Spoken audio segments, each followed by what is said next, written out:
Aconteceu, você fica sabendo aqui. Papo Antagonista. Muito boa noite, doutora Margarete Dalcomo, da Fundação Oswaldo Cruz. Bem-vinda ao Papo Antagonista. Boa noite, Cláudio. Prazer estar aqui com vocês. Bom, temos também a presença na entrevista hoje do CD Silva. Bem-vindo, CD. Oi, Cláudio. Boa noite, doutora. Boa noite. Doutora Margarete, para começar, eu gostaria de uma avaliação sua em relação aí ao estado atual de coisas, né? Obviamente, no que se refere aí à questão da Covid, ao enfrentamento à Covid. Nós estamos vendo vários registros de falta de medicamentos, atrasos no cronograma da vacinação, enquanto isso, uma tendência de alta na média móvel de mortes diárias, batendo aí as 300 mil já, 300 mil óbitos em nível nacional. É desesperador. A senhora vê, como é que a senhora vê esse quadro e se a gente tem algum horizonte de alguma luz no fim do túnel? Olha, Cláudio, acho que o momento é um momento muito grave que exige uma consciência coletiva, eu diria, de todo mundo, né? Ninguém, nós médicos, nem sequer temos o direito de ver como desesperadora a situação, porque nós precisamos assistir, nós precisamos trabalhar, nós precisamos ler os milhares e milhares de páginas que saem publicadas com a literatura e esse aprendizado intenso sobre a Covid-19, nós precisamos entender o que está acontecendo, estar atualizados e informar a vocês e a sociedade de modo geral. Então, nós temos múltiplas tarefas e um compromisso público de dizer sempre aquilo que é o que você está me perguntando da situação. A situação, nesse momento, é a mais grave desde o início da epidemia da Covid-19 no Brasil, né, com os primeiros casos ocorridos no mês de fevereiro do ano passado, quando nós tivemos os primeiros casos e as primeiras mortes logo após o Carnaval. Nós nunca tivemos um momento tão grave quanto esse. Por quê? Porque nós estamos em plena segunda onda, né? Em alguns lugares já podemos até vislumbrar, digamos assim, uma terceira onda, né? Como no norte do Brasil, se nada for contido nesse momento, e tomando medidas, Cláudio, que a rigor deveriam ter sido tomadas no momento mais tempestivo do que agora. Agora não tem jeito, né? Então, se todo mundo está cansado de uma epidemia com mais de um ano, né, se nós tivemos tanto empobrecimento, tantos embates, digamos assim, e tanto prejuízo do nosso sistema de saúde, que é quem cabe dar resposta, a economia, essa economia informal enorme. Então, temos hoje uma situação dramática, né, muito dramática, em que hoje eu diria que talvez, além da vacinação, né, que precisa se acelerar, das negociações brasileiras se concretizarem em relação a vacinar, porque nós precisaríamos estar vacinando no mínimo 1 milhão de pessoas por dia no Brasil nesse momento, o que é perfeitamente factível para nós. O Brasil é um país que sabe vacinar, sem dúvida nenhuma, mas nós não temos vacina suficiente para isso. Então, o momento é muito grave. Por quê? Porque além dessa coisa esse fenômeno tão dramático, com tanta morte, a doença se rejuvenescendo, adoecendo pessoas mais jovens, há uma explosão do sistema de saúde. Os hospitais estão literalmente lotados. Não haverá vaga, se isso continuar assim nos próximos dias, nem para quem tem dinheiro, Cláudio. Então, é uma situação realmente que é impensável, nós não teríamos imaginado que chegaríamos a esse ponto. Nós estamos vendo aí pessoas com influência política, com recursos financeiros, e a Covid está nivelando todo mundo nesse sentido, justamente porque nem nos hospitais particulares, que normalmente só atendem essa elite, nem neles há vagas. Nós tivemos recentemente, na semana passada, inclusive, um dos primeiros atos, o primeiro ato, talvez, do novo ministro da Saúde, Marcelo Queiroga, ainda junto com o Pazuello, Eduardo Pazuello, eles fizeram ali o lançamento do primeiro lote de vacinas envasado pela Fiocruz. A gente tem o Butantan produzindo e tem esse início de produção na Fiocruz. Já não era para termos essa produção e a distribuição e a vacinação nesse patamar que a senhora mencionou, de pelo menos 1 milhão de pessoas por dia? Isso seria necessário, porque você não tem a dúvida, Cláudio, nós precisamos vacinar para controlar a epidemia, conter a cadeia de transmissão, nós precisaremos vacinar 70% da população brasileira. Não pode ser menos, nenhum. Tem que ser isso, no mínimo, para conter a transmissão dessa epidemia no nível que ela está. E tem que ser muito rápido, porque senão vai morrer muita gente. Então, é claro que esses atrasos são muito deletérios, não há dúvida, Cláudio, são muito ruins, né? Então, a Fiocruz teve atraso nas IFAs, né? Teve problema nas negociações diplomáticas com a China. Depois, quando nós já estávamos produzindo o nosso primeiro lote, houve um problema na máquina que faz a lacração, digamos assim, dos frasquinhos, isso atrasou mais um pouquinho, mas a Fiocruz agora entra num ritmo de produção, né, que, segundo o cronograma que nos foi apresentado pela vice-presidência responsável por isso, a Fiocruz agora entra num ritmo de aproximadamente 15 milhões de doses por mês. O problema é a rapidez com que nós precisaríamos estar vacinando nesse momento, Cláudio. Nós não teríamos, para isso, uma velocidade de produção, mesmo juntando os dois órgãos públicos que darão resposta à epidemia no Brasil, que são a Fiocruz e o Butantan, né, com esses milhões de doses que estão sendo fabricados e distribuídos ao PNI, mas nós precisaríamos ter mais agilidade. O que quer dizer, em outras palavras, que nós precisaríamos ter outras vacinas. Né? O Brasil desenvolveu estudos de fase 3 de grande qualidade com a Pfizer, com a Johnson, também com a AstraZeneca e com a Sinovac, mas não negociamos com essas outras empresas e deveríamos tê-lo feito, sem dúvida nenhuma. Assim, nós teríamos assegurado que hoje poderíamos estar vacinando muitos brasileiros com a expertise de vacinação que nós sabemos ter. Perfeito. CD, alguma pergunta para a doutora? Sim. Doutora, neste domingo, o então ministro Eduardo Pazuello mudou a orientação do Ministério da Saúde sobre a reserva da segunda dose. Logo depois, na segunda-feira, o vice-governador de São Paulo, Rodrigo Garcia, disse que essa orientação do Ministério da Saúde não vai alterar o ritmo da vacinação em São Paulo, porque lá em São Paulo a logística já seria a mais eficiente possível. Como que essa nova orientação de não reservar a segunda dose vai ou não vai acelerar o ritmo da vacinação no Brasil? Olha, poderá acelerar e será bem-vindo se isso se materializar em verdade, não há dúvida, né? Quanto a reservar ou não, na verdade, depende de que vacina nós estamos falando. Se nós estamos falando da vacina da Coronavac, fabricada pelo Butantan, cujo intervalo entre a primeira e a segunda doses é de 4 semanas, né, o Butantan teria que estar, digamos, respondendo a essa velocidade, a esse ritmo, de modo a que ninguém deixasse de fazer a segunda dose no momento adequado. Quanto à vacina da AstraZeneca Fiocruz, o intervalo entre a primeira e a segunda doses é de 12 semanas, de modo que permite, né, quem foi vacinado em janeiro, como eu fui, eu serei vacinado no fim de abril, então dá tempo da Fiocruz fabricar e distribuir os lotes de maneira adequada, de modo que a decisão tomada, né, eu quero deixar claro que numa situação de epidemia, até vacinar todo mundo com uma dose só seria algo pensável, né? Não é algo estratosférico, não, seria uma medida de saúde pública. Porém, no Brasil, isso não será, a meu juízo, necessário.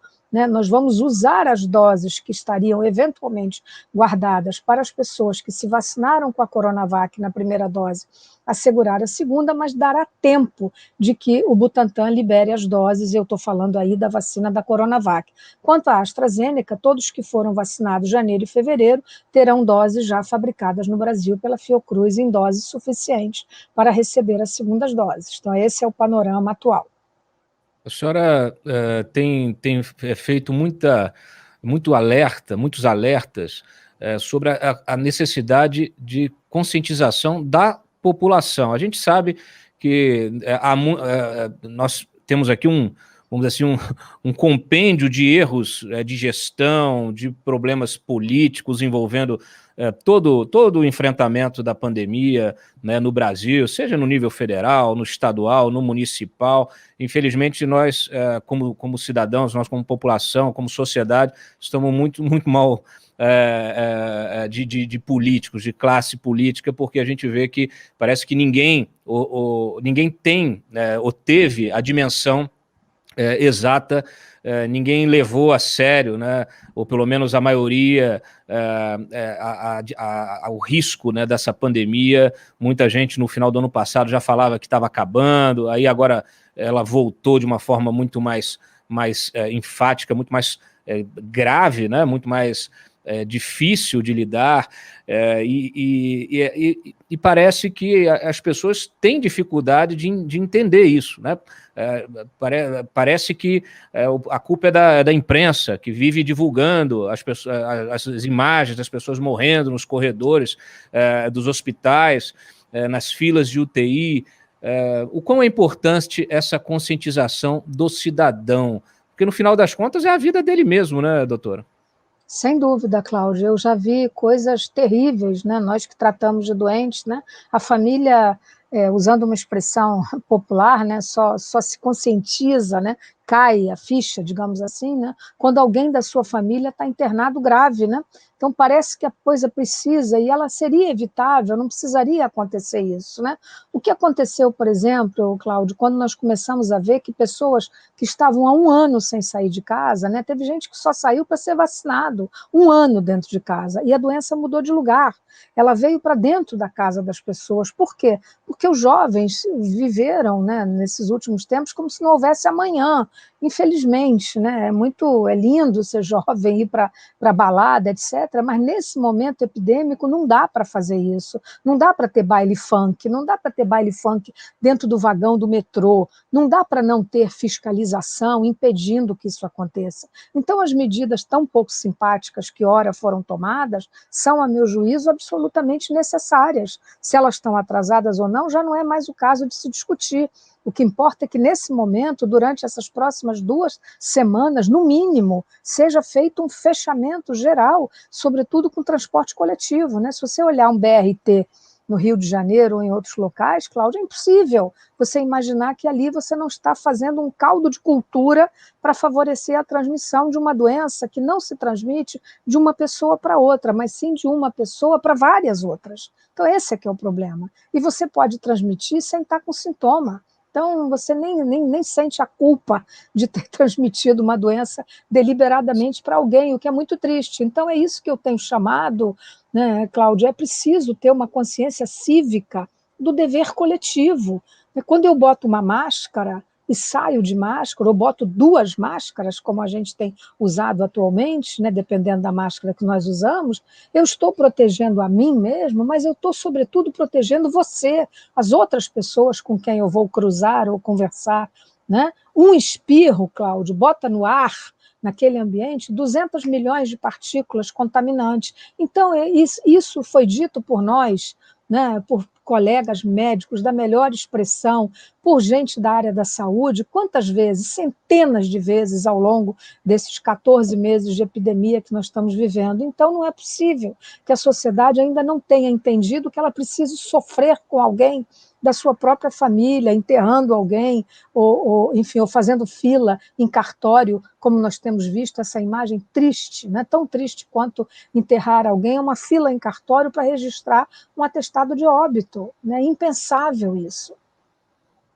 Como a senhora mencionou, né, as pessoas têm dificuldade de entender a causa e o efeito, né, porque como o vírus normalmente tem aquele prazo de incubação ali de 14 dias, né, mais ou menos 10 a 14 dias. Não, menos. Menos Entre até? você ter o contato com alguém contaminante, né, hoje, né, nesse dia da semana, daqui a 4, 5 dias você começa a ter sintomas. Então, assim, é menos de uma semana, né, entre ter o contato original com o foco transmissor e apresentar sintomas. Então, você sempre tem um impacto de uma festa, por exemplo, na semana subsequente, como nós começamos a ter o impacto do carnaval, né, na semana subsequente ao carnaval. O que eu quero dizer é que as pessoas, esse prazo que se passa, né, a pessoa vai para a balada, volta para casa, no dia seguinte ela está bem, no outro dia está bem, no terceiro dia ela já esqueceu, né, e ela vai apresentar esses sintomas uma semana depois, como a senhora está me dizendo.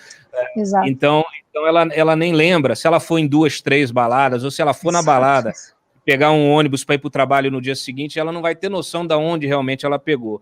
E, de fato, há muita também muita hipocrisia dos nossos governantes de maneira geral, quando isso nos meses passados, né, quando faziam muita fiscalização em áreas de lazer públicas e pouca fiscalização no transporte público, né, que é também, como a senhora mesmo disse agora, um dos locais maiores. Eu diria que é o maior problema, são os transportes públicos. A pessoa obrigada a trabalhar e tem de enfrentar isso, tem de entrar num ônibus lotado, num metrô, num trem. E aí eu lhe pergunto uma coisa, tá em gestação aqui no governo federal um estudo, ainda está na fase de estudo, mas eu acho que é importante a sua opinião, até para balizar um pouco, nortear um pouco essa discussão, porque assim, o governo federal, especialmente o presidente da República, fala muito para esse eleitorado de mais baixa renda, o eleitorado que está recebendo o Corona Voucher, o eleitorado que está sem trabalhar, que não tem condição de ficar em casa assistindo Netflix, enfim. E há em estudo justamente uma mudança de estratégia na imunização dessas pessoas, que poderia se dar, em vez de por grupos de risco, de idade, como está acontecendo até hoje, ela se dá por faixa de renda, para que essas pessoas pudessem voltar a trabalhar, né? E quem tem condição de ficar em casa possa permanecer para um segundo momento, para um terceiro momento. O que a senhora acha dessa mudança de estratégia? Olha, Cláudia, até onde eu saiba, isso não foi deliberado ainda pelas autoridades do Ministério da Saúde, que eu saiba, né? Agora, eu vejo da seguinte maneira: a estratégia de vacinação, uma vez vencido os grupos mais idosos, com que eu estou inteiramente de acordo, que essa tenha sido a prioridade, e os profissionais de saúde, porque há que vacinar todo mundo, né, que está trabalhando nas áreas de saúde, direta ou indiretamente. A meu juízo, o próximo grupo a ser vacinado como prioridade seriam os profissionais da educação. Não é possível que nós tenhamos as crianças mais tempo fora da escola depois de um ano inteiro perdido do ano letivo. E, de novo, a nossa desigualdade social absolutamente constrangedora, como nós sabemos, né, nós temos muita vergonha disso, né? Enfim, as escolas privadas se prepararam, testaram seus funcionários, têm feito testagem, puseram protocolos de segurança para que as crianças pudessem voltar. É claro que agora nós estamos nesse momento agudo de lockdown, mas antes, né? E as escolas públicas, o que foi feito por elas, né? Quando, na verdade, nós temos crianças cuja única refeição é a merenda escolar, por exemplo, né? Além do fato de que as crianças pobres não têm acesso à educação online, a um computador, a um notebook, absolutamente. Então, eu acho que a prioridade, vencidos os grupos prioritários, digamos assim, né, seria esse grupo. E, além disso, né, os profissionais que trabalham em áreas muito estratégicas, por exemplo, quem entrega oxigênio hoje tem que estar vacinado. Esse grupo de trabalho, esse grupo, digamos assim, que vai ao hospital, que está fazendo um trabalho absolutamente indispensável e crucial, que salva vidas nesse momento, essa é uma força de trabalho que tinha que estar sendo vacinada independentemente da idade. Então, eu acho que vacinar pessoas de baixa renda, né, não é para que elas possam voltar ao trabalho, etc. Eu acho que essas pessoas têm que ser assistidas, né? E a minha tese é uma tese que, assim, dar um auxílio emergencial a essas camadas de população que, nesse momento, inclusive, de lockdown nas cidades, né? Você imaginar, por exemplo, só no Rio de Janeiro, Cláudio, com mais de 2 milhões de pessoas vivendo em comunidade, se a gente não fizer algo no sentido de prover auxílio, que eu vejo não como uma medida econômica, mas como uma medida de saúde pública, nós podemos ter aumento de violência e mais essa iníqua exclusão dessas pessoas, não é só do mercado de trabalho ou da possibilidade de consumir, é da possibilidade de comer. Então, eu acho que nós estamos num momento muito grave, por isso é que, somando todos esses fatores médicos, sanitários e, digamos, econômico, nós estamos no momento mais grave da pandemia no Brasil.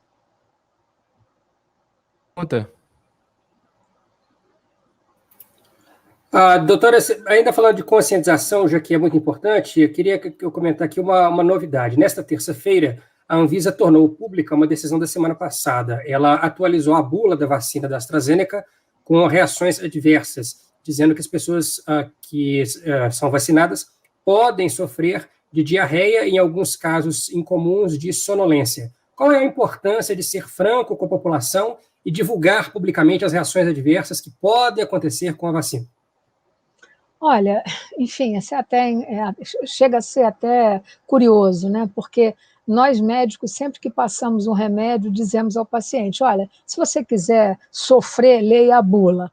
Porque se você for ler a bula de qualquer medicamento, o mais simples possível, né, os medicamentos têm que obedecer a uma legislação internacional em que tudo deve ser dito. Né? Existem leis internacionais que fazem com que a bula, se tiver tido um caso em milhares de pacientes testados em estudos de fase 3 e até em estudos de fase 4, que são os pós-comercialização, deve constar da bula. No entanto, em relação às vacinas, como houve tanta tensão, a vacina da AstraZeneca, nós estamos absolutamente tranquilos com ela, porque, inclusive, esses efeitos adversos que foram registrados, que levaram alguns países europeus a suspender o uso, e agora a Agência Europeia, junto com a Organização Mundial da Saúde, voltaram atrás, reconhecendo que é uma vacina segura, sem nenhum problema, até as grávidas podem ser vacinadas, recebendo, uma vez que ela obedece a critérios de segurança e não teratogenicidade, né, que é exigido, evidentemente.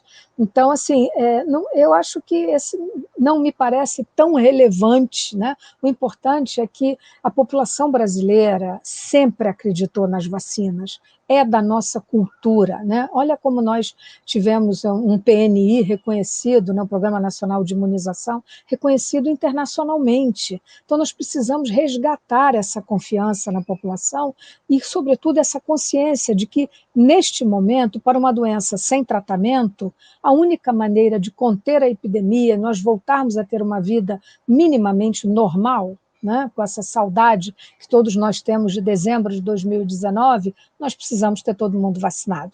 E com confiança de que todas as vacinas até o momento são vacinas seguras, de boa qualidade, e que nós temos direito. A vacina é um direito de todos, e a sociedade, né, devia parar para pensar um pouquinho e reivindicar de maneira muito firme, serena e consciente de que a vacina é o melhor remédio nesse momento. Tá certo. Muito obrigado pelas suas palavras, pela sua participação, doutora Margarete Dal Como, da Fundação Oswaldo Cruz. O programa Papo Antagonista permanece aberto para futuras colaborações e uma boa noite. Muito obrigada a vocês. Papo Antagonista, reportagens exclusivas, bastidores do poder e análise com quem faz notícia.